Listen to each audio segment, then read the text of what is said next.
తమిళనాడు రాజకీయాలంటే గుర్తొచ్చేది ఒక్కటే, హోరాహోరీ పోరు కాదు, హోరెత్తించే హామీలు. ఎన్నికల సీజన్ రాగానే అక్కడి రాజకీయ రంగం ఒక మహా ఆఫర్ల జాతరలా మారిపోద్ది. ఇంతవరకు వినిపించని హామీలు, ఊహించని పథకాలు అక్కడ ఓటర్లని ఉక్కిరిబిక్కిరి చేస్తాయి. అందుకే తమిళనాడుకు ఎన్నికలంటే ఆల్ ఫ్రీ స్పెషల్ షోగా మారిపోయింది. మొన్న అన్నాడీఎంకే, ఇప్పుడు డిఎంకే, టీవీకే తమ మేనిఫెస్టోలను రిలీజ్ చేశాయి. మరి ఎవరి తాయిలాల తాళింపు ఓటర్కు రుచిస్తోంది?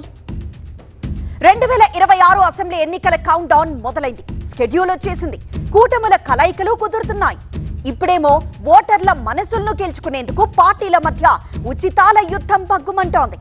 ఇప్పటికే అధికారంలో ఉన్న డిఎంకే సంక్షేమ రథాన్ని పరుగులు పెట్టిస్తోంది.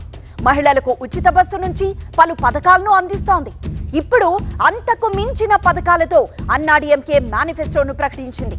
మేనిఫెస్టోలో డిఎంకే కంటే 2 అడుగులు ముందుకేసి ఆఫర్ల వరదను పారించింది. సో ఆఫర్ల వరద ఏంటో చూద్దాం. మహిళలకే కాదు, పురుషులకు ఫ్రీ బస్, రేషన్ కార్డున్న ప్రతి ఒక్కరికి ఫ్రీ. ఇక స్కూటీ కొనేందుకు 25,000 సాయం, వృద్ధుల పింఛన్ డబుల్, మహిళలకిచ్చే ఆర్థిక సహాయం పెంపు, ఇళ్లు లేని పేదలకు కొత్త ఇళ్లు, ఉచితంగా బియ్యం, పప్పు, నూనె. ఇక రైతులకు ఎంఎస్పీ పెంపు, సబ్సిడీలు, ఆర్థిక సాయం, స్కాలర్షిప్, రిజర్వేషన్ల పెంపు, 2000 అమ్మ క్లినిక్స్ ఏర్పాటు, విద్యుత్ ఛార్జీల తగ్గింపు, సోలార్ సబ్సిడీలు. సో అన్నాడీఎంకే ఫ్రీ పథకాలతో ఓటర్లను ఆకర్షించాలని ప్లాన్ చేస్తుంటే, కొత్త పార్టీ విజయ్ కూడా మహిళలను, యూత్ ను టార్గెట్ చేస్తూ మేనిఫెస్టోను ప్రకటించారు. విజయ్ 3 వారాల కిందట, అంటే మహిళా దినోత్సవం సందర్భంగా మహిళలకు బంగారం ఫ్రీ అంటూ వరాలు ప్రకటించారు. అలాగే మహిళలకు ఉచిత బస్ పథకం కంటిన్యూ అవుతుందని తెలిపారు. సో వరాలు ఏంటో చూద్దాం. రైతులకు మార్కెట్ యాక్సెస్, గిట్టుబాటు ధర, విద్యార్థులకు 20 లక్షల వరకు లోన్స్, 4,000 నిరుద్యోగ భృతి, స్టార్టప్స్ కోసం 25 లక్షల రుణం, 75% స్థానికులకే ఉద్యోగాలు, మహిళలకు నెలకు 2,500 రూపాయలు ఇస్తాం.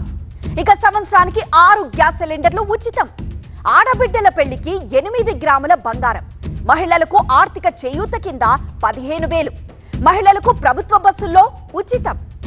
తమిళనాడులో ప్రస్తుతం అధికారంలో ఉన్న డిఎంకే సంక్షేమంలో దూసుకుపోతోంది. ఎన్నికల్లో డిఎంకే మళ్లీ ద్రవిడియన్ మోడల్ 2.0తో ముందుకొస్తోంది.